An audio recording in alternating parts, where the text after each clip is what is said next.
नमस्कार, उत्तराखंड लाइव देख रहे हैं आप और मैं आपके साथ तरन्नुम। खबरों की शुरुआत करते हैं। देहरादून में धामी कैबिनेट की बैठक हुई है। सीएम धामी समेत मंत्री इस बैठक में मौजूद रहे। कई अहम प्रस्ताव पर मंथन हुआ है। प्रेस कॉन्फ्रेंस में सामने आएंगे बड़े फैसले। तो देहरादून में सीएम पुष्कर सिंह धामी सरकार की कैबिनेट बैठक हुई है। मुख्यमंत्री पुष्कर सिंह धामी समेत मंत्री खजान दास, राम सिंह केड़ा, सत्यपाल महाराज और मदन कौशिक बैठक में शामिल हुए। कैबिनेट में प्रदेश के विकास से जुड़े कई अहम प्रस्ताव पर मंथन हुआ। कई विभागों के महत्वपूर्ण प्रस्ताव पर मोहर लगी है। प्रेस कॉन्फ्रेंस के जरिए सरकार के बड़े फैसले सामने रखे जाएंगे, लेकिन कई ऐसे मुद्दे रहे जिसको लेकर बातचीत की गई है और राज्य सरकार ने राज्य के लोगों के हितों में कई बड़े फैसले भी लिए हैं। कई अहम प्रस्ताव पर मोहर भी लग चुकी हैं। हालांकि अब से कुछ देर बाद जब प्रेस कॉन्फ्रेंस किया जाएगा उसमें तमाम चीज़ें क्लियर होंगी। तो बेहद खास रही ये पूरी कैबिनेट की बैठक।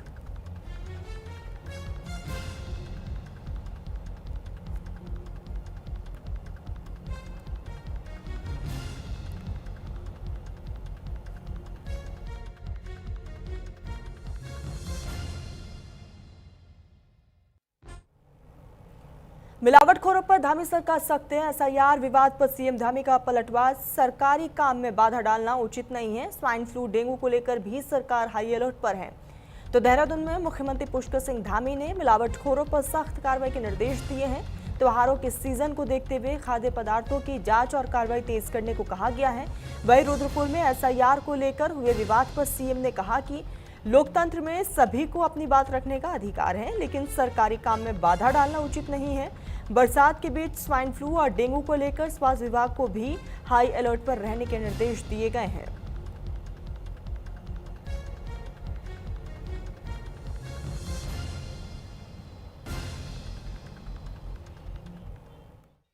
हमारे खाद्य पदार्थ हैं वो शुद्ध होने चाहिए, उसमें किसी प्रकार की मिलावट नहीं होनी चाहिए। इसको लेकर सभी जिलाधिकारियों को भी कहा है। स्वास्थ्य विभाग की टीम भी इस पर काम कर रही है और जहाँ जहाँ भी शिकायतें आ रही हैं वहाँ पर तत्काल कार्रवाई की जाए। ये सभी जिलाधिकारियों को और शासन के भी अन्य अधिकारियों को कहा गया है। इसके पीछे हेतु है कि अभी रक्षाबंधन का त्यौहार आ रहा है, उसके बाद त्योहारों की एक बड़ी श्रृंखला यहाँ लगातार होगी और चारधाम यात्रा भी अभी हमारी चल रही है और अनेक धार्मिक जो पर्व हैं हमारे वो भी हैं बीच में। और त्योहारों के समय में मिलावटखोरी स्वास्थ्य की दृष्टि से भी बहुत नुकसान करती है, इसलिए ऐसे सख्त निर्देश किए हैं और जहाँ भी अगर कहीं पर इस प्रकार की कोताही बरती जाएगी तो वहाँ पर सख्त कार्रवाई भी की जाएगी। देखिए, लोकतंत्र में सभी को अपनी बात कहने का पूरा अधिकार है, लेकिन जबरदस्ती कानून को अपने हाथ में लेना मैं समझता हूँ कि कानून का उल्लंघन है। और वो भी जब सरकारी काम चल रहा हो और सरकारी काम के समय में एसआईआर की प्रक्रिया एक जो है यहाँ पर चुनाव आयोग कर रहा है, निष्पक्ष तरीके से कार्रवाई चल रही है। अगर उसमें कोई ऐसे वोट हैं जो बोगस वोट हैं, फेक वोट हैं, वो रहते ही नहीं हैं या उनका दूसरी जगह कहीं पर वोट में नाम आ गया है, तो यहाँ वोट क्यों होना चाहिए? उसका शुद्धिकरण हो रहा है। तो इसमें सभी राजनीतिक दलों को सहयोग करना चाहिए। मुझे लगता है कि अगर कोई राजनीतिक दल इसका विरोध कर रहा है तो वो इसलिए कर रहा है कि उन्होंने कोई गलत वोट उसमें चढ़ाए हो। इस समय थोड़ा सा क्योंकि बरसात भी है, संक्रमण बढ़ रहा है और viral fever, swine flu, dengue का भी खतरा है, इसलिए सभी स्वास्थ्य विभाग और सभी को कहा है कि इस पर एक एडवाइजरी जारी करके उस पर कार्रवाई कराएं। चंपावत में मुख्यमंत्री सशक्त बहना उत्सव आयोजन की शुरुआत हो रही है। मुख्यमंत्री पुष्कर सिंह धामी ने प्रदेश की सभी 95 विकास खंडों की महिला स्वयं सहायता समूह से वर्चुअल संवाद किया है और उनकी सफलता की कहानियां भी सुनी।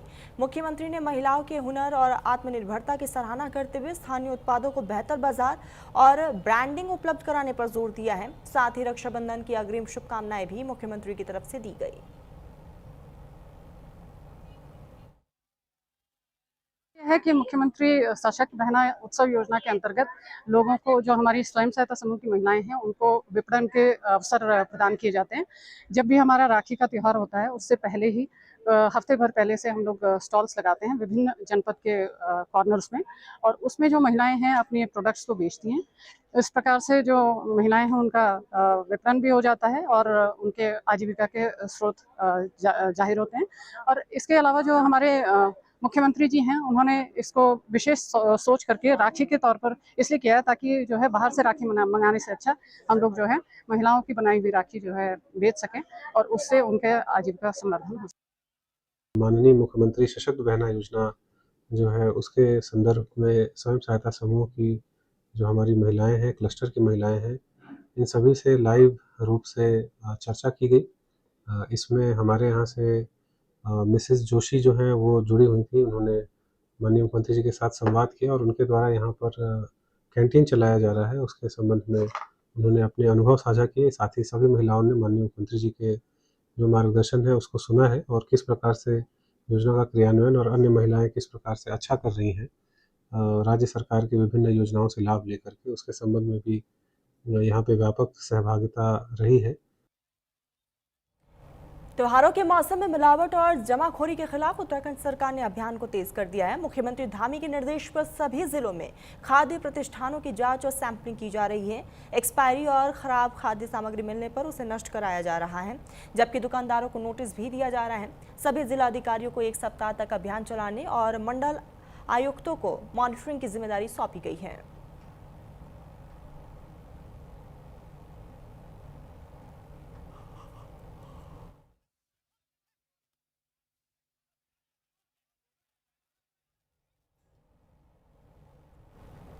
हरिद्वार को सावन के अंतिम सोमवार पर एक नई पहचान मिली है। सिंचाई विभाग उत्तर प्रदेश की ओर से ओम पुल के पास FRP से बनी 21 फीट ऊंची भगवान शिव की भव्य प्रतिमा के लोकार्पण किया गया है।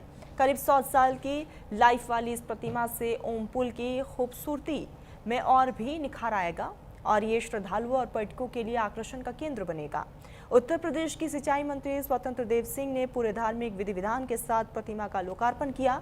लोकार्पण के बाद मीडिया से बातचीत में सिंचाई मंत्री स्वतंत्र देव सिंह ने कहा है कि भगवान शिव की इस दिव्य प्रतिमा का अनावरण शुभ संकेत है और यहाँ प्रतिदिन स्तुति भी की जाएगी। सिंचाई मंत्री ने आगामी कुंभ मेले को लेकर धामी सरकार को उत्तर प्रदेश सरकार की ओर से हर संभव सहयोग देने का भरोसा दिलाया है। उन्होंने कहा है कि कुंभ में आने वाले श्रद्धालुओं की सुविधा के लिए भी हर संभव मदद की जाएगी।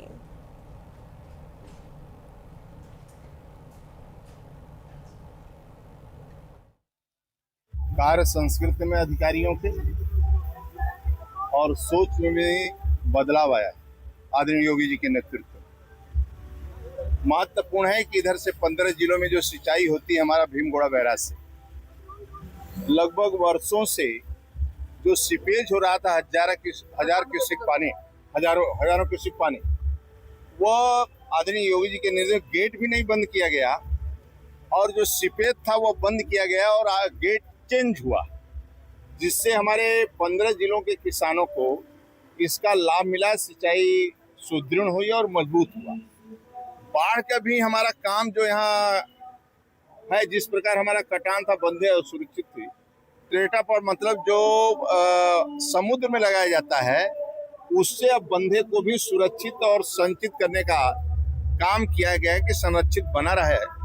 ओम चूंकि विद्यमान है पहले से ही और हम लोग जो जल का काम कर रहे हैं, चाहे वो हर की पौड़ी को जल आपूर्ति देने का कार्य हो या पश्चिम उत्तर प्रदेश के 15 जनपदों को सिंचाई हेतु जल उपलब्ध कराने का कार्य हो, दिल्ली NCR को पेयजल देने का कार्य हो, और उसके साथ साथ जो हमारे स्ट्रक्चर्स हैं, जो हमारी नहरी संरचनाएं हैं, हमारे गेस्ट हाउस हैं, साथ में चूँकि ये धार्मिक नगरी है और अभी जो है निकट भविष्य में अर्धकुंभ भी आ रहा है, तो हमने उस जो हमारा पुनर्स्थापना का कार्यक्रम है उसी में इस भगवान शंकर की मूर्ति का अनावरण भी किया है, जिसमें कि जल रिसाइकिल होगा और एरेशन टेक्नोलॉजी से जल की शुद्धिकरण भी होगी। देहरादून में पूर्व कैबिनेट मंत्री हरक सिंह रावत ने बीजेपी प्रदेश अध्यक्ष महेंद्र भट्ट पर तीखा हमला बोला है। हरक ने महेंद्र भट्ट को अपना छोटा भाई बताते हुए कहा है कि जब वो मंत्री थे तब भट्ट उनके समर्थन में जिंदाबाद के नारा लगाया करते थे। हरक सिंह रावत ने कहा है कि सियासत में वक्त बदलता है और आज वही चेहरे उनके खिलाफ बयान दे रहे हैं। उन्होंने 1991 से लेकर 1992 के एक पुराने वाकया का भी जिक्र किया। वालों ने माँ अरे ख्वाब के लड्डू खाते रहे, बोले यार ख्वाब पुलाव खाते रहे। अब मैं तो कह रहा हूँ पुलाव क्या खा रहे, लड्डू खाते रहे। जब हरक सिंह रावत 92 में मंत्री था तो ये मेरे जिंदाबाद के नारे लगा रहे थे रिस्क केस में। उस समय क्योंकि मैं बीजेपी से था, तो एनएसयूआई वालों ने महामंत्री विद्यार्थी परिषद का था, मैं शपथ दिलाने आया था, रिस्क केस छावनी बन गया था उस दिन रिस्क केस। तो इन्होंने जो है मेरे नारे लगाए, बीजेपी कांग्रेस के एनएसयूआई वालों ने, जो आजकल मेरे चेले बने हैं, उन्होंने मेरे नारे लगाए मुर्दाबाद के नारे। तो मैं तुरंत माइक पकड़ लिया, मैं 91 की बात करूं, मैंने माइक पकड़ लिया। तो सब लोगों ने सोचा क्या, मैंने कहा यार आज मैंने कहा मैं जो बच्चे मेरे जो नारे लगा रहे थे जोर से लगाओ, मैंने यार इतना मजा नहीं आ रहा है, हरक सिंह मुर्दाबाद के नारे जोर से लगाओ तो मेरी उम्र बढ़ जाएगी। और मैंने कहा मुझे अपनी याद आ रही, जब मैं छात्र राजनीति करता तुम्हारी तरह, तो मैं भी ऐसे नारे लगाता था। मैंने कहा आज मुझे बहुत अच्छा लग रहा है यहाँ आके, तो लड़कों ने नारे लगाने बंद कर दिया। तो महेंद्र भट्ट जी, मैंने पहले भी कहा वो ख्वाब में जी रहा है। हरिद्वार में कांग्रेस ने वन नेशन वन इलेक्शन के मुद्दे पर बीजेपी सरकार पर हमला बोला है। कांग्रेस के राष्ट्रीय प्रवक्ता आलोक शर्मा ने कहा है कि एक साथ चुनाव कराने का मुद्दा सिर्फ खर्चे से जुड़ा नहीं है, बल्कि संघीय ढांचे और सरकारों की जवाबदेही से जुड़ा संवैधानिक विषय भी है। उन्होंने बेरोजगारी, महंगाई और किसान के मुद्दे उठाते हुए सरकार पर जनता का ध्यान भटकाने का आरोप लगाया।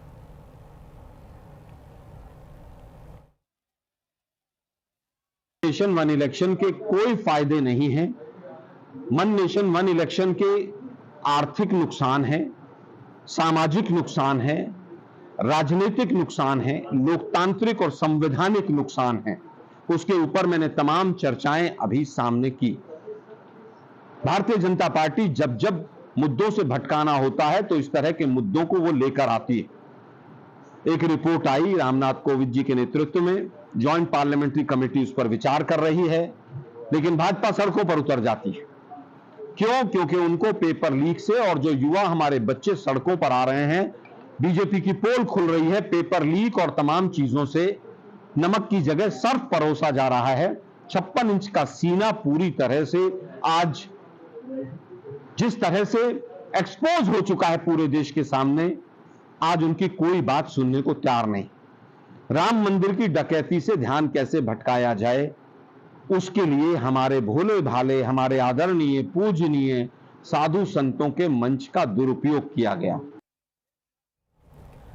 देहरादून में मतदाता सूची के शुद्धिकरण की प्रक्रिया अब अंतिम चरण में पहुंच चुकी है। जिले में चिन्हित 5,47,000 अनमैप्ड और विसंगित वाले मतदाताओं को नोटिस जारी कर सुनवाई की जा रही है। जिलाधिकारी आशीष चौहान ने बताया कि निर्वाचन आयोग के निर्देश के अनुसार प्रक्रिया 29 अगस्त तक पूरी की जानी है। वहीं नाम जोड़ने, हटाने और संशोधन से जुड़े फॉर्म 6, 7 और 8 पर भी तेजी से कार्रवाई जारी है। के जो डायरेक्शन ऑनरेबल ईसीआई की तरफ से या सी ऑफिस की तरफ से मिले, उसके अकॉर्डिंगली 5,47,000 के जो हमारे अनोमली और अनमैप्ड वोटर का जो नंबर था, तो उन नोटिस को जनरेट करके हम लोग उन पे हेयरिंग कर ही रहे हैं, जिसकी हेयरिंग 29 तक होनी है लास्ट, जो कि अपने लास्ट फेज में। इसके अलावा जो हमें फॉर्म 6, 7, 8 के भी जो नोटिस जनरेट करके हेयरिंग दी जानी है, उस संबंध में भी ERO और ARO स्तर पर कार्य किया जा रहा है और उसकी प्रगति संतोषजनक है। देहरादून की उत्तराखंड आयुर्वेदिक यूनिवर्सिटी में छात्रों का विरोध प्रदर्शन उग्र हो गया है। BMS के 2019-2022 बैच के 3 छात्र पानी की टंकी पर चढ़ गए और परीक्षा परिणाम जारी करने की मांग की है। और छात्रों का आरोप है कि कई परिणाम करीब 2.5 साल से लंबित हैं, जिससे उनकी आगे की पढ़ाई और करियर प्रभावित हो रहा है। सूचना मिलते ही पुलिस और प्रशासनिक मौके पर टीम पहुंची है और छात्रों को समझाने की पूरी कोशिश की गई।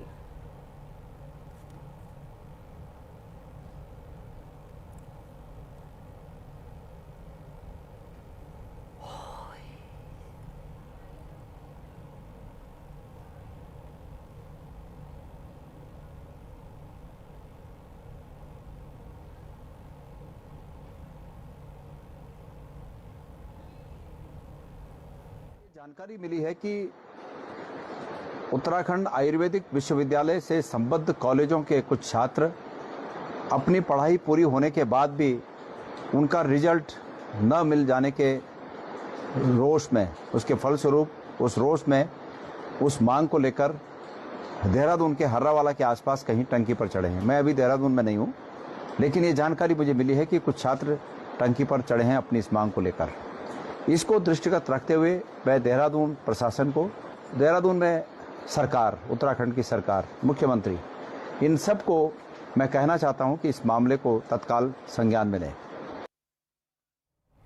देहरादून के हरावाला स्थित आयुर्वेद विश्वविद्यालय में रिजल्ट जारी न होने से नाराज छात्रों ने देर रात जमकर हंगामा किया। कुछ छात्र पानी की टंकी पर चढ़ गए। सूचना पर कांग्रेस पदाधिकारी मौके पर पहुंचे और छात्रों को समझाकर नीचे उतारा गया। एसडीएम की मौजूदगी में कुलपति से बातचीत के बाद 10 दिन के भीतर रिजल्ट जारी करने का आश्वासन दिया गया है। कांग्रेस ने समय पर रिजल्ट न आने पर आंदोलन तेज करने की चेतावनी दी।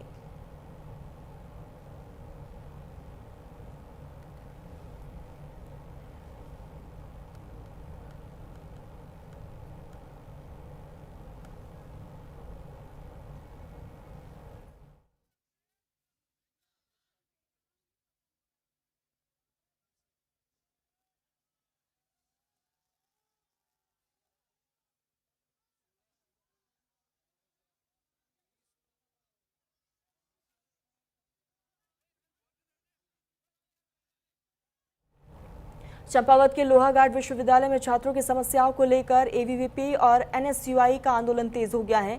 एक हफ्ते से धरने पर बैठे छात्र नेताओं ने अब अनिश्चितकालीन भूख हड़ताल शुरू कर दी है। एबीवीपी ने कुलपति का पुतला दहन किया। छात्रों की मांग है कि कॉलेज में शिक्षकों और विषयों की कमी दूर हो, लाइब्रेरी और खेल सुविधाएं बढ़ाई जाए और परीक्षा परिणाम जल्द दुरुस्त किए जाए। मांग पूरी नहीं होने तक आंदोलन जारी रखने की चेतावनी दी गई है।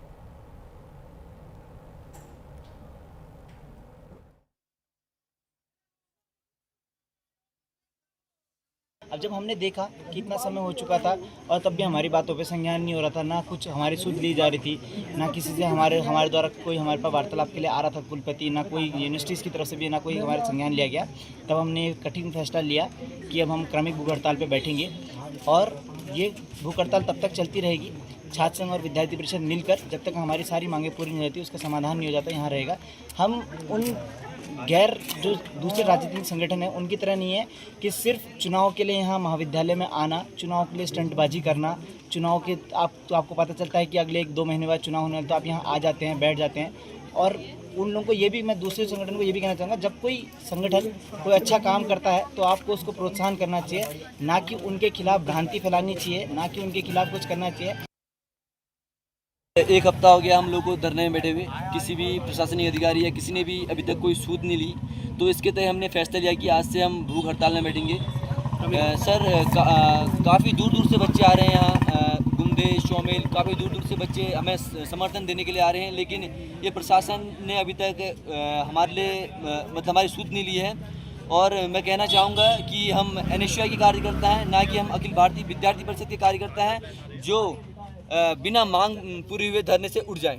सर प्रमुख मांगे यही है कि जो हमारे एमए में हिस्ट्री, एजुकेशन, सोशियोलॉजी और साइकोलॉजी में जो हमारे विषय नहीं है उन्हें जल्द से जल्द खोला जाए।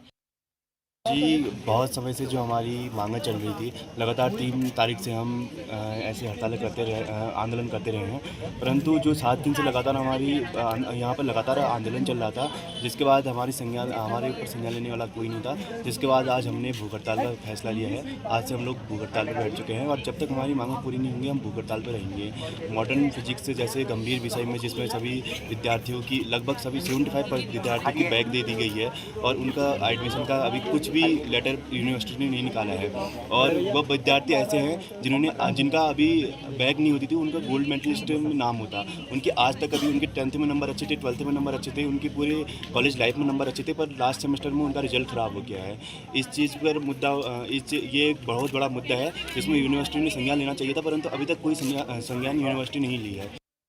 पिछले 10 सालों से लगातार छात्र संघ में है, आज तक इनको याद नहीं आया कि हमारे कॉलेज में समस्याएं हैं। ये समस्या आज की नहीं, कल की नहीं, ये पहले से समस्याएं चलती आ रही है। लास्ट ईयर भी ये धरने में बैठे थे, लेकिन जैसे ही इलेक्शन की डेट अनाउंस हुई ये बोल के उठ गए कि हमारा धरना पूरा हो गया, हमारी सारी मांगें पूरी हो गई है। लेकिन क्या हमें लाइब्रेरियन मिला? क्या हॉस्टल्स खुल पाए? क्या हमारे में जो सब्जेक्ट्स नहीं है एमए में वो सब्जेक्ट्स हमको मिल पाए? कि क्या वो जो पिछले साल का धरना था या इस साल का धरना, या क्या ये कोई आडंबर है? आप सच में छात्रों के लिए खड़े हैं, लास्ट ईयर आप सेम धरने में बैठते हैं, और बिना कुछ हुए उठ जाते हैं, बिना मांगे पूरी हुए। और 10 साल से छात्र संघ में आप है ना, तो आपकी जिम्मेदारी थी, आपकी जिम्मेदारी थी कि आपने सब्जेक्ट लाने थे, छात्रों की हकों की बात करनी थी। अब आज जवाबदेही की बात आई है तो आप एक कुलपति के ऊपर डाल देते हैं। आपने कब इसकी बात करी? 10 साल से आप छात्र संघ में हैं। चंपावत के लोहाघाट महाविद्यालय में छात्रों का आंदोलन उग्र हो गया है। मांगों को लेकर एबीवीपी और छात्र संघ के नेता कॉलेज की छत पर चढ़ गए और आत्मदाह की चेतावनी भी दी है। करीब 5 घंटे तक चले हाई वोल्टेज ड्रामा के बीच पुलिस और प्रशासन और फायर ब्रिगेड की टीम मौके पर मौजूद रही और प्रशासन से बातचीत विफल होने के बाद बीजेपी के जिला अध्यक्ष ने छात्रों को यहाँ पर मांगों को समाधान का आश्वासन दिया है उनके, और जिसके बाद छात्र नेता छत से नीचे उतरे। हालांकि भूख हड़ताल जारी रखने की बात कही गई है।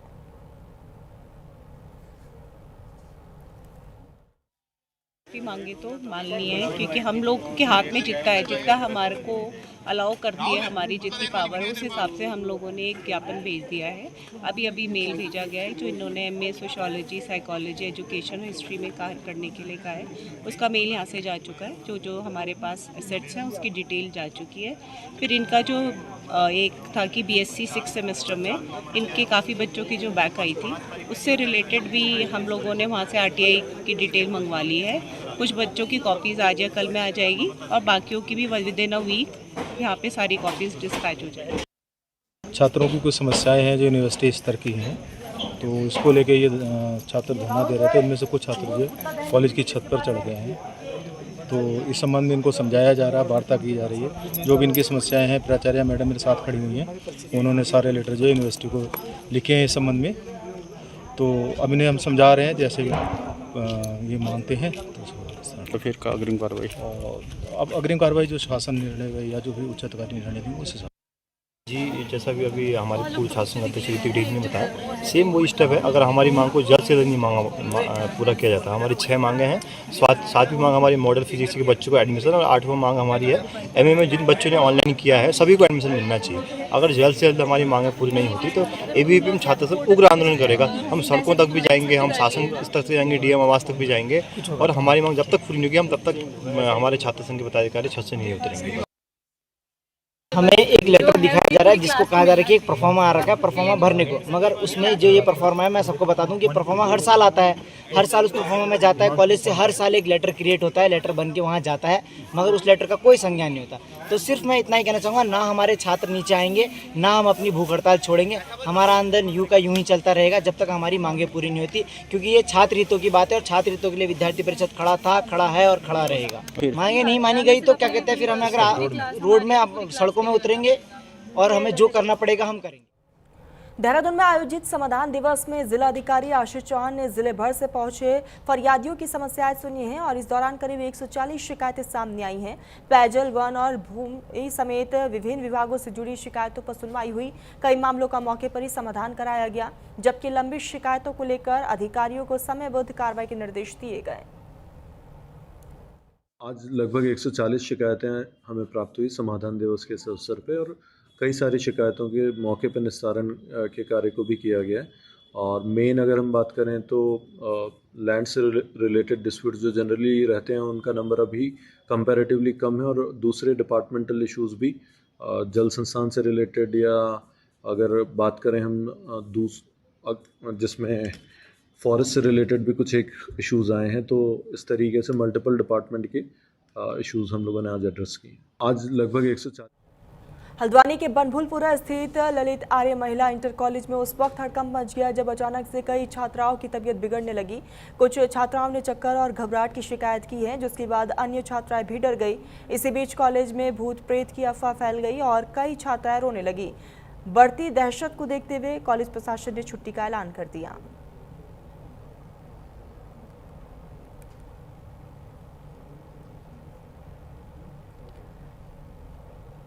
देहरादून में राज्य आंदोलनकारियों के चिन्हीकरण की मांग तेज हो गई है। उत्तराखंड राज्य आंदोलनकारी संघर्ष समिति ने जिला अध्यक्ष चंद्रकांता बेलवाल के नेतृत्व में जिला अधिकारी को ज्ञापन सौंपा है।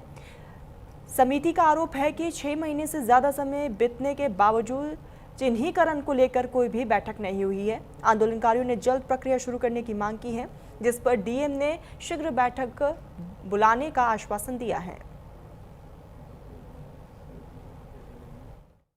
आज हम यहाँ चिन्हीकरण की मांग को लेके आए थे, जो कि 5 मानकों के आधार पे पहले चिन्हित हुए लोग और अभी चिन्हीकरण की डेट को खोले हुए, जो चिन्हित किया जाता है, चिन्हीकरण की डेट को खोले हुए 6 महीने हो गए और अभी तक कोई बैठक भी नहीं बैठी। इस मारे हम डीएम साहब से वार्ता करने आए थे और ज्ञापन भी सौंपा हमने आज।